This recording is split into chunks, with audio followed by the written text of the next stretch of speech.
بسم اللہ الرحمن الرحیم۔ ابی بصیر بیان کرتے ہیں کہ ایک مرتبہ میں نے امام جعفر صادق علیہ السلام سے عرض کیا کہ اللہ تعالیٰ نے اپنے رسولوں کو اور آپ لوگوں کو معجزہ کیوں عطا کیا؟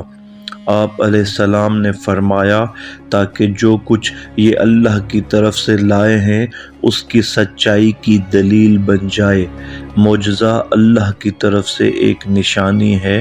اللہ تعالیٰ یہ معجزہ اپنے انبیاء، اپنے رسول اور اپنی حجتوں کے سوا اور کسی کو عطا نہیں کرتا تاکہ اس سے سچے کی سچائی اور جھوٹے کا جھوٹ پہچانا جا سکے۔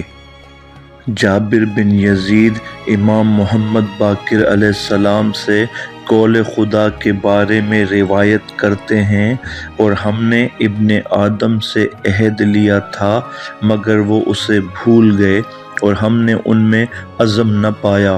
سورہ طٰہٰ آیت نمبر 115 کے متعلق آپ علیہ السلام نے فرمایا کہ اللہ تعالیٰ نے حضرت آدم علیہ السلام سے لے کر حضرت محمد صلی اللہ علیہ وآلہ وسلم اور ان کے بعد آنے والے ائمہ کے متعلق عہد لیا، مگر انہوں نے اس عہد کو ترک کر دیا، اور ان حضرات کے متعلق ان کو عزم و یقین نہیں تھا کہ یہ لوگ ایسے ہیں۔ اور اولو العزم کو اولو العزم اس لیے کہتے ہیں کہ ان سے محمد صلی اللہ علیہ وآلہ وسلم اور ان کے بعد ان کے اوصیاء اور امام مہدی علیہ السلام کی سیرت کے متعلق عہد لیا گیا۔ وہ اپنے اس یقین و عزم پر قائم رہے کہ یہ ہستیاں ایسی ہی ہیں۔ حسن بن فضال نے روایت کی ہے کہ امام علی رضا علیہ السلام نے فرمایا کہ اولو العزم کو اولو العزم اس لیے کہتے ہیں کہ وہ لوگ صاحبان عزم و شریعت تھے۔ چنانچہ حضرت نوح علیہ السلام کے بعد حضرت ابراہیم علیہ السلام تک جو بھی آیا وہ حضرت نوح علیہ السلام کی شریعت و سیرت پر عمل کرتا رہا اور ان کی کتاب کا تابع رہا، اور پھر حضرت ابراہیم علیہ السلام کے زمانے میں اور اس کے بعد حضرت موسیٰ علیہ السلام تک جتنے بھی نبی آئے وہ حضرت ابراہیم علیہ السلام کی شریعت پر عمل پیرا رہے اور ان کے صحیفوں کے تابع رہے۔ پھر حضرت موسیٰ علیہ السلام کے زمانے میں اور ان کے بعد جتنے بھی نبی تھے وہ حضرت موسیٰ علیہ السلام کی شریعت اور طریقے پر عمل پیرا رہے اور ان کی کتاب کے تابع رہے حضرت عیسیٰ علیہ السلام کے زمانے تک۔ پھر حضرت عیسیٰ علیہ السلام کے زمانے میں اور ان کے بعد جتنے انبیاء حضرت محمد صلی اللہ علیہ وآلہ وسلم تک آئے وہ سب حضرت عیسیٰ علیہ السلام کی شریعت اور طریقت کے پیرو رہے اور ان کی کتاب کے تابع رہے۔ تو یہ 5 انبیاء ہیں جن کو اولو العزم کہا جاتا ہے، اور یہ انبیاء و رسل میں سب سے افضل ہیں، اور شریعت محمدی تا قیامت باقی رہے گی، منسوخ نہیں ہوگی، اور ان کے بعد کوئی نبی قیامت تک نہیں ہوگا۔ پس ہمارے نبی صلی اللہ علیہ وآلہ وسلم کے بعد اگر کوئی شخص اپنے نبی ہونے کا دعویٰ کرے تو اس کا خون اس شخص کے لیے مباح ہے جس کے دعوے کو سنے۔ یعنی اس زمانے میں جو شخص یہ دعویٰ کرے کہ میں نبی ہوں تو سننے والے پر اس شخص کا خون مباح ہے۔ سلیم بن قیس کا بیان ہے کہ میں نے امیر المومنین علی علیہ السلام کو ارشاد فرماتے ہوئے سنا۔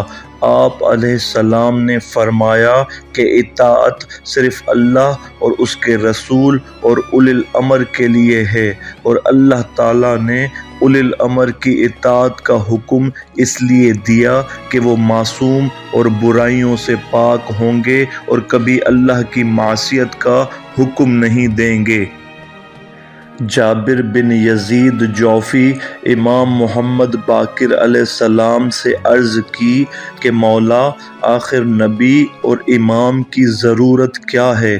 تو آپ علیہ السلام نے ارشاد فرمایا اس لیے کہ بقائے عالم انہی کی اصلاح پر موقوف ہیں، اور وہ اس طرح کہ جب تک کوئی نبی یا امام زمین پر موجود ہوتا ہے تو اللہ تعالیٰ زمین سے عذاب کو اٹھائے رکھتا ہے۔ چنانچہ اللہ تعالیٰ کا خود ارشاد ہے، اور اللہ ایسا نہ تھا جب تک تم ان میں تھے انہیں عذاب دیتا۔